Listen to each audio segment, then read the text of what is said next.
오늘 큰 기쁨의 좋은 소식이라는 제목으로 하나님 말씀 함께 나누겠습니다. 여러분들께서는 지금까지 살아오시면서 가장 기쁘고 가장 놀라운 소식을 들었을 때가 언제였나요? 생각해 보십시오. 혹시 지금도 그런 소식을 기다리고 있다면 어떤 소식을 기다리고 있나요? 가장 기쁘고 가장 놀라울 만한 소식 어떤 겁니까? 복권이라고요? 네. 어느 노 부부가 함께 복권을 샀답니다. 복권을 샀는데 그게 1등에 당첨이 된 거예요. 아내가 먼저 그 사실을 알게 되었는데 남편이 심장이 좋지 않아가지고 이 사실을 이야기해야 될까 말아야 될까 이게 걱정이 되는 거예요. 고민하다가 자기가 다니는 그 천주교의 신부님에게 의논을 했답니다. 사실 걱정이라고. 그랬더니 이야기를 들은 신부님께서 심장마비가 걱정이 된다면 내가 대신 차분하게 이야기할 테니까 걱정하지 마시라고 그렇게 이야기를 하고는 그분의 남편분을 만났습니다. 그 남편에게 만나서 하는 말이 뭐냐면 만약에 1,000만 불짜리 복권에 당첨이 된다면 어떻게 하시겠습니까? 그 복권이 1,000만 불이었던 거예요. 1,000만 불짜리에 당첨이 되면 어떻게 하시겠습니까? 하고 물었더니 남편이 하는 말이 참 신부님도요. 그럼 그 절반은 신부님이 가지세요 그랬대요. 이 신부님 심장마비로 돌아가셨어요. 여러분, 무엇이 진정 우리에게 기쁜 소식일까요? 성경은 예수 그리스도의 오심이 가장 큰 기쁨의 소식이라고 말합니다. 그리스도의 오심이 가장 큰 기쁨의 소식이다. 예수님의 소식을 우리는 복음이라 그래요. 따라합시다. 복음. 복음이다. 이 복음이라고 하는 말은 복된 소식이죠. 좋은 소식, 영어로 굿 뉴스입니다. 예수님의 오심이 복음이에요. 자, 이제 그 기쁨의 좋은 소식을 우리가 기뻐하고 즐거워해야 할 성탄절이 다가오고 있습니다. 예수님의 탄생은 세상의 역사를 두 부분으로 나누는, 그러니까 BC와 AD로 나누는 역사의 분기점입니다. 그 새로운 역사의 시작을 신약 성경의 마태복음에서부터 시작이 되는데 오늘 본문 1절을 보니까 뭐라 그래요? 시작. 아브라함과 다윗의 자손 예수 그리스도의 계보라. 이렇게 시작이 됩니다. 여기서 계보라고 하는 말은 족보라는 말이죠. 예수 그리스도의 족보다. 이렇게 시작이 되는 거예요. 예수님의 오심을 처음 알리는 마태복음은 예수님의 족보를 소개하는 것부터 이 위대한 복음의 서문을 시작하고 있는 것이죠. 자, 이 중요한 시점에 예수님의 족보를 먼저 소개한다는 것이 과연 어떠한 의미가 있는 걸까요? 오늘날 많은 사람들이 성탄절이 되면, 그러니까 이맘때쯤 되면 왠지 모르게 마음이 들뜨고 또 기쁘고 즐거워해요. 우리에게 경제 문제도 굉장히 중요하기 때문에 수입도 많아지고 소비도 많아지고 하는 그러한 시절 아닙니까? 그러나 이 계절에 우리가 진정으로 또 영적으로 기뻐하고 즐거워해야 할 이유가 무엇일까요? 성탄절의 주인공이신 예수님 때문에 그런 것입니다. 자, 그렇다면 왜 예수님께서 복음이시며 예수님은 세상에 어떤 분으로 이 땅에 오셨을까요? 자, 예수님의 족보를 통해서 우리가 그 사실을 생각해 볼 때, 자, 첫째로 예수님은 세상을 향한 하나님의 축복으로 이 땅에 오셨습니다. 자, 하나님의 복으로, 축복으로 이 땅에 오셨어요. 이미 말씀드렸듯이 마태복음은 예수님의 족보로 시작이 돼요. 우리가 족보의 말씀을 읽었습니다. 사실은 마가복음과 요한복음에는 족보가 나오지 않습니다. 누가복음 3장에 예수님의 족보가 나오긴 하지만 마태복음하고는 약간 다른 의도와 내용으로 소개가 되고 있습니다. 그런데 이 마태복음을 보면 아주 선명하게 아브라함과 다윗의 자손으로 예수님이 오셨다고 하는 것을 강조하고 있습니다. 왜 그럴까요? 무슨 의미가 있을까요? 자, 일단은 마태복음의 기록 의도를 알아야 됩니다. 자, 마태복음은 누가 기록했어요? 마태가.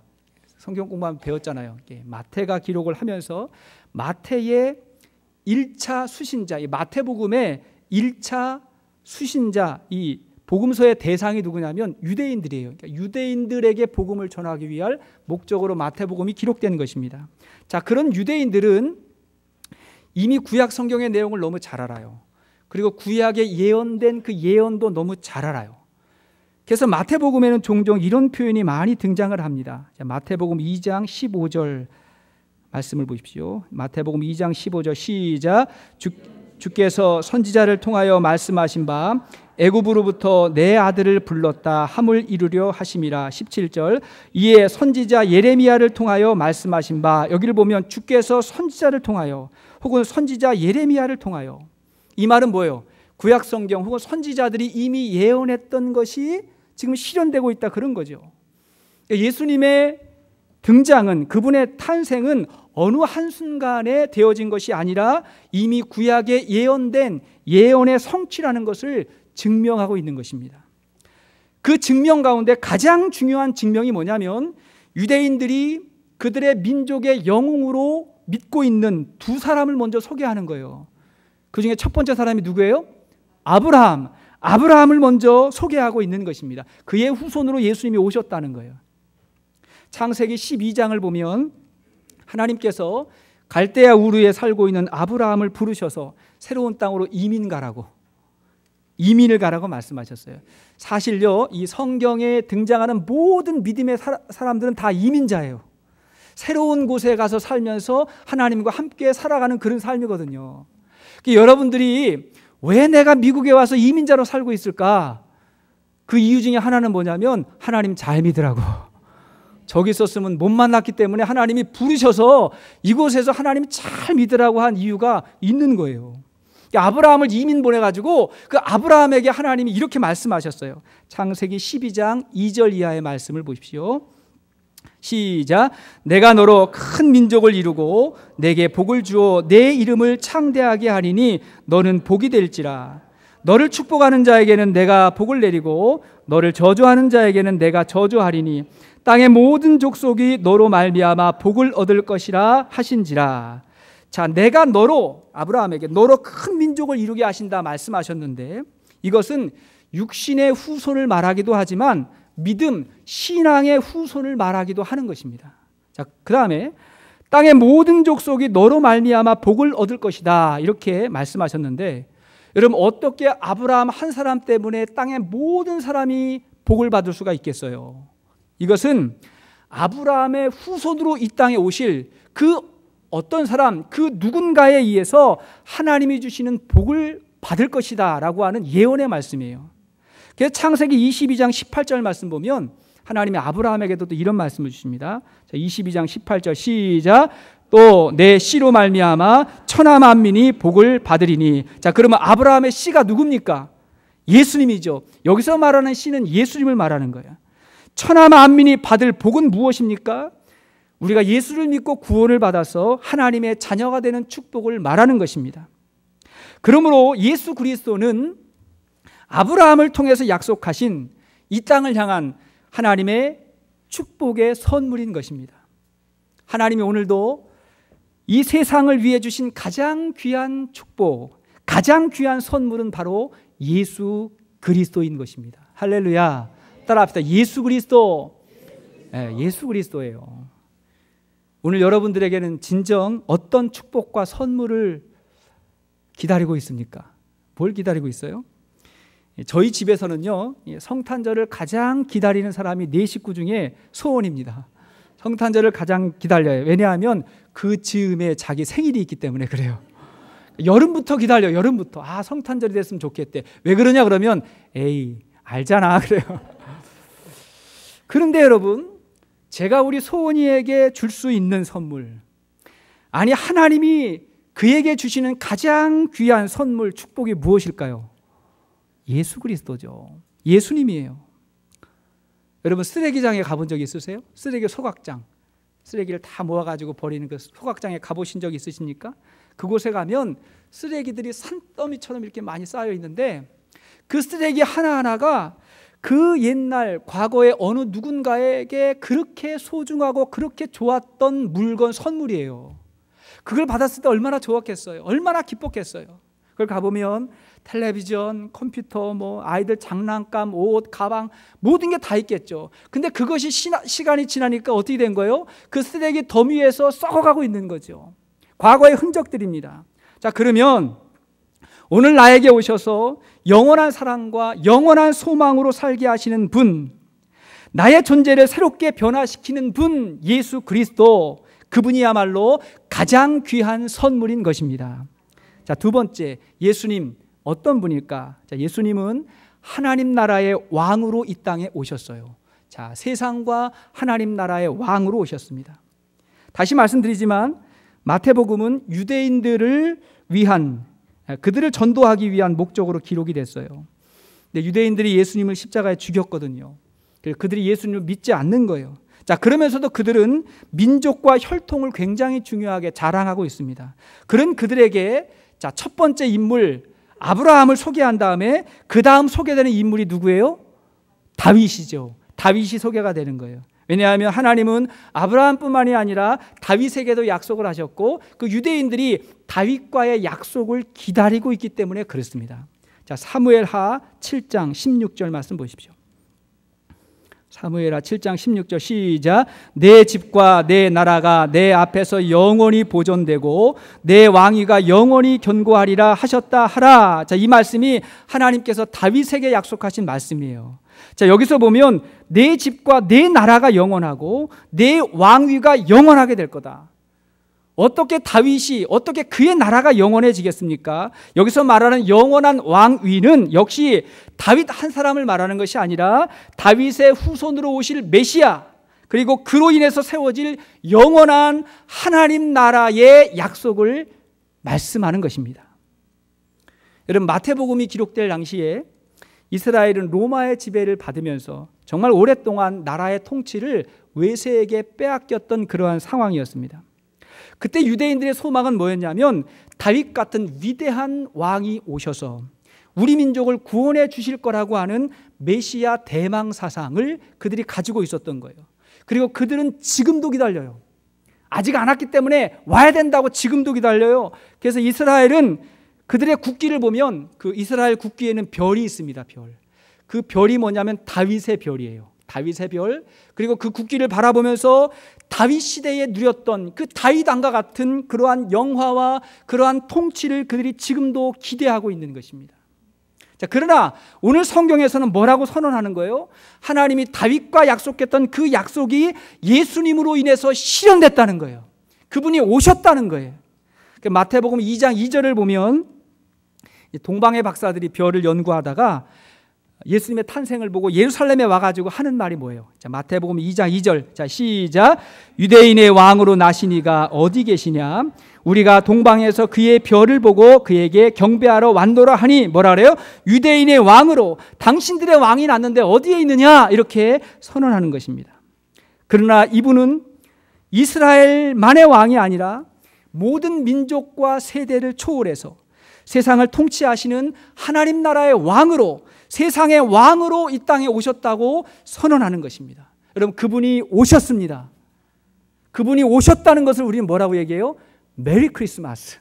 예수님이 왕으로 오셨습니다. 이렇게 선포하는 거예요. 최근에 IS와 같은 극단적 무슬림의 테러로 인해서 전 세계에서, 특히 유럽이 그렇죠. 유럽에서 이슬람에 대해서 새롭게 알고 싶어하고 그리고 경계심을 갖는 여러 가지의 움직임들이 일고 있습니다.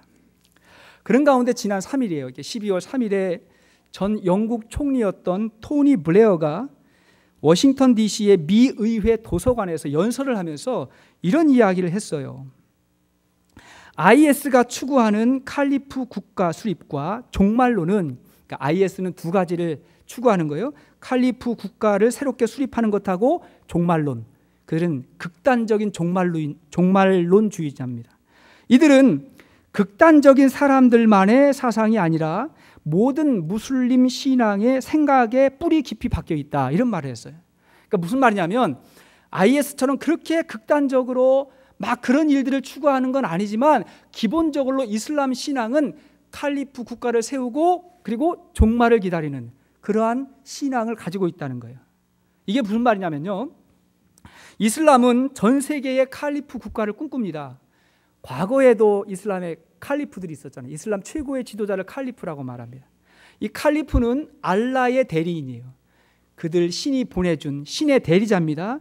이들이 이슬람의 최고 지도자가 되어서 그가 정치와 경제와 종교와 문화와 모든 부분을 통치하는 국가의 최고 지도자가 돼서 통치를 하는 거예요. 그게 그들이 꿈꾸는 나라입니다.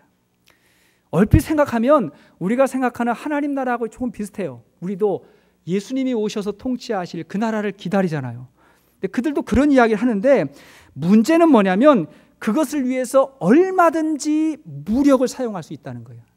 그것을 반대하거나 그것을 위협하는 그 어떤 세력과도 싸워서 극복해야 되는 그런 명확한 이념을 가지고 있는 사람들이 이슬람 사람이에요.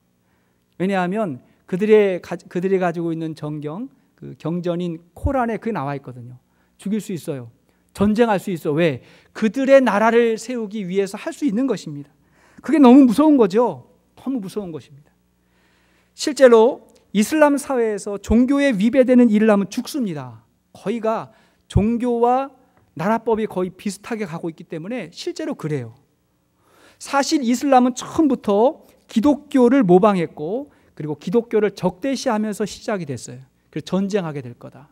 그리고 이 전쟁에서 승리하면 그때가 마지막 종말이 시작이 되고 그 종말 후에 칼리프가 지도하는 그러한 나라가 될 것이라는 것을 소망하는데 그걸 극단적으로 주장하는 세력이 IS인 거예요.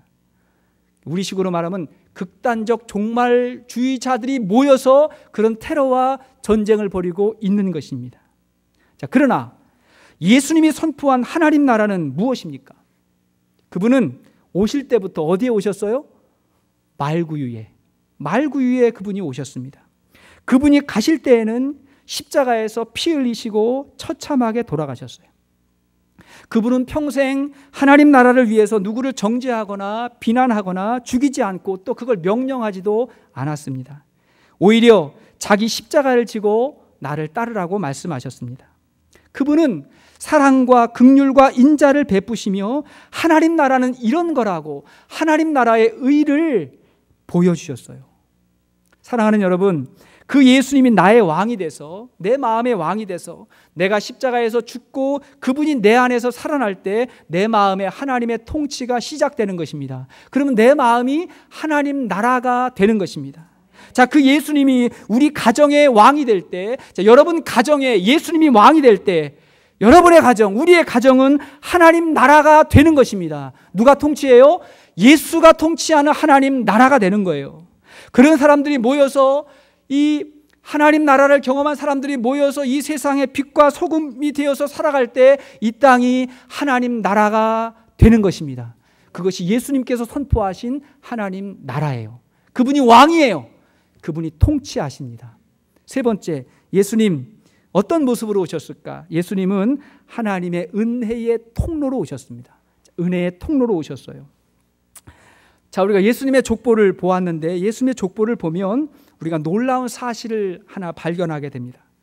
여러분, 보통 족보를 보면 그 족보에 소개되는 인물과 이야기는 될 수 있으면 아름답게 미화되거나 부끄러운 이야기는 빼버립니다. 그러잖아요. 부끄러운 이야기는 좀 감추고 그러거든요. 그것이 고대 왕들의 이야기고 다른 종교가 그렇습니다. 될 수 있으면 빼고 좋은 것만 이제 이야기하는 거죠. 그런데 예수님의 족보에는 감추고 싶은 어찌 보면 부끄러울 수 있는 그런 인물들이 등장을 해요. 여럿이 등장을 합니다. 자, 일단 이 족보에 여인들의 이름이 들어갔다는 것부터가 굉장히 파격적이에요. 사실은 유대인들의 족보에는 여인들의 이름이 들어가지 않거든요. 예수님의 족보에는 여자들이 많이 들어있는 거예요. 그것도 아브라함의 부인 사라, 이삭의 부인 리브가와 같이 유명한 그런 여인들이 아니라, 자, 오늘 본문에 몇 사람이 소개가 되는데 3절을 보십시오. 3절 시작. 유다는 다말에게서 베레스와 세레를 낳고, 여기를 보면 누구누구에게서 할 때 그 에게서 붙은 사람은 여자예요. 그러니까 유다는 다말에게서 그랬는데 이 다말이 여자입니다. 유다의 며느리예요. 다말에게서 베레스와 세레를 낳고, 그 다음에 5절 말씀을 보십시오. 5절 시작. 살몬은 라합에게서 보아스를 낳고, 보아스는 룻에게서 오벳을 낳고, 여기 보니까 라합에게서 룻에게서 여자들이 등장을 합니다. 뿐만 아니라 6절 말씀을 보십시오. 6절 시작. 이새는 다윗 왕을 낳으니라. 다윗은 우리아의 아내에게서 솔로몬을 낳고, 여기 보니까 우리아의 아내에게서, 이름이 누굽니까? 밧세바가 등장을 합니다. 그리고 18절 이하에는 예수님의 육신의 어머니 마리아가 그분의 족보에 등장하는 것입니다. 자, 여기를 보면, 이 여인들을 보면 당시 유대인들이 굉장히 불결하게 여겼던 이방인들이 들어있고, 이방인 중에도 여자들이 있고, 이방인 여자가 누굽니까? 라합이죠. 라합은 가나안 여인이었고, 그 다음에 룻도 모압 여인이었고, 그 다음에 여자 중에도 창기가 있어요. 창기, 오늘날 말하면 창녀, 누굽니까? 라합이죠. 기생 라합이죠. 라합이에요. 또 불륜 관계에 있었던 불륜의 여인이 있습니다. 누구예요? 밧세바잖아요. 다윗하고 밧세바가 불륜으로 시작하지 않았습니까? 밧세바가 여기에 포함이 되는 거예요. 아니, 그 많은 사람들 중에 이 여인들의 이름을 그냥 집어넣은 거죠. 그리고 예수님 탄생의 절정에 누가 있습니까? 마리아의 이름이 있는 거예요. 마리아 한번 보십시오. 약혼한 여인이 자기 약혼자와는 전혀 무관한 아이를 낳은 거예요. 여기 18절 이하의 말씀이잖아요. 자기 약혼자와 무관한 아이를 이제 갖고 낳게 된 거예요. 어찌 보면 당시 유대인들의 입장으로 볼 때 굉장히 이해하기 어려운 그런 상황인데, 마태복음은 일부러 그런 여인들이 등장을 하고 있는 거예요. 일부러 그래요. 예전에 그 원로 코미디언이신 구봉서 씨하고 곽규서 씨, 여러분 아시죠? 구봉서 씨는 지금 살아계시고, 곽규서 씨는 돌아가셨는데, 이 두 분이 예전에 함께 성경 공부를 같이 하셨답니다. 신앙생활 같이 하려고 성경 공부를 같이 하셨는데, 그때 이제 막 성경을 배우다가 이제 곽규석 씨가 구봉서 씨에게 물었대요. 유명한 이야기인데 뭐라고 물었냐면, 야야야, 나는 다른 건 몰라도, 정말 다른 건 몰라도 처녀가 아이를 낳았다는 그 사실만큼은 잘 믿어지지가 않아. 어떻게 동정녀가, 남자를 알지 못하는 여자가 아이를 낳을 수 있어? 나는 그건 정말 믿어지지가 않아. 이렇게 이야기를 했대요. 그랬더니 구봉서 씨가 하는 말이 뭐냐면, 야, 이 친구야, 아니 그 여인의 남편이 아무 말 안 하는데 왜 당신이 뭐라 그래? 그래서 요셉이 뭐라고 말하는데 왜 당신이 뭐라 그래? 그랬대요. 그랬더니 곽규석 씨가 나중에 목사 됐죠. 미국에 와서 목회했어요. 목사 신앙을 받아들였어요. 당시의 유대인들은 족보에 여인들의 이름을 올리지 않았는데, 예수님의 족보는 굉장히 파격적인 거예요. 무슨 메시지가 있을까요? 그것은 예수님의 오심이 의인이 아니라 죄인들을 위한 오심이었다는 것을 강조하고 있는 것입니다. 그리고 그 죄인들을 구원하기 위해서 그분이 오셨을 때 비록 죄인들이었지만, 정말 부끄러운 사람들이었지만, 하나님이 그들을 통해서 역사하시고 그들을 통해서 하나님의 은혜를 베푸셨다는 거예요. 그건 우리에게도 마찬가지예요. 우리 모두에게도. 우리가 의로워서, 우리가 흠이 없어서, 우리가 거룩해서 하나님이 우리를 부르신 것이 아니라, 정말 죄인임에도 불구하고 하나님은 우리를 사용하시고자 하는 그 하나님의 의도가 이 족보 속에 들어있는 거예요. 정말 놀라운 하나님의 은혜인 것입니다. 그렇게 하나님의 은혜의 통로가 되면 그 사람은 변화돼서 정말 이 세상에서도 아름답게 살아가는 삶이 되는 줄로 믿습니다. 그 하나님의 의지예요.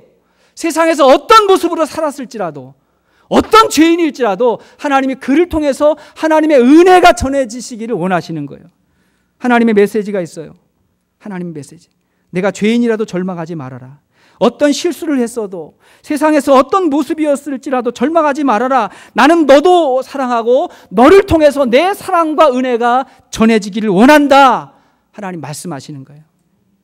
저는 우리 교회에 아주 유명한 분들이 오셔도 좋지만 예수님을 전혀 몰랐던 사람들, 아니면 정말 변화되기 어려울 것 같은 사람들, 세상에서 도저히 가망이 없다고 손가락질을 받던 분들이 오셔서 변화되는 모습을 보고 싶습니다. 할렐루야. 그러면 저는 여기저기 다니면서 그런 분들 자랑하고 다닐 거예요. 왜? 하나님도 그랬잖아요. 그런 분들 자랑하고 다니고, 그런 분들이 하나님의 은혜의 통로로 살아갈 수 있는 축복이 있기를 바랍니다. 아주 중요한 사실은, 말씀의 결론이에요. 아주 중요한 사실은 우리 모두가 다 예수님의 후예라는 거예요. 자, 우리 모두가 예수님의 후예예요.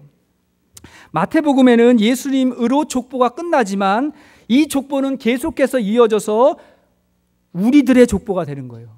자, 저와 여러분들의 영적인 족보를 따져보면, 자, 아브라함과 다윗의 자손 예수 그리스도의 계보라, 낳고 예수님으로 딱 끝났는데, 여기서 끝나는 것이 아니라 계속해서 낳고 하다가 누가 등장하는 거예요? 저와 여러분들이 등장하는 거예요. 자, 우리는 하나님 나라의 로얄 패밀리입니다. 믿으십니까? 예수님이 우리의 조상이라고요. 우리가 후손이에요. 자, 그 말씀이 갈라디아 3장 28절에 나와 있어요. 갈라디아 3장 28절 시작. 너희는 유대인이나 헬라인이나 종이나 자유인이나 남자나 여자나 다 그리스도 예수 안에서 하나이니라. 너희가 그리스도의 것이면 곧 아브라함의 자손이요 약속대로 유업을 이을 자니라. 자, 너희가 그리스도의 것이면, 예수 믿으면 아브라함의 자손이다. 모든 믿는 사람은 아브라함의 자손이고 다윗의 자손이고 예수 그리스도의 자손, 아니 예수님과 형제인 것입니다. 할렐루야. 그게 복음이죠. 우리에게 복음이에요. 우리가 이 기쁜 소식으로 인해서 기뻐할 수 있기를 바랍니다. 그리고 하나님의 위대한 구원의 역사에 동참하며 아름답게 쓰임받을 수 있기를 바랍니다. 그리고 무엇보다도 저와 여러분들의 가정이 위대한 신앙의 명문 가문으로 세워질 수 있기를 바랍니다. 우리는 족보가 좋아요, 혈통이 좋아요. 예수 그리스도가 우리의 조상인 것입니다.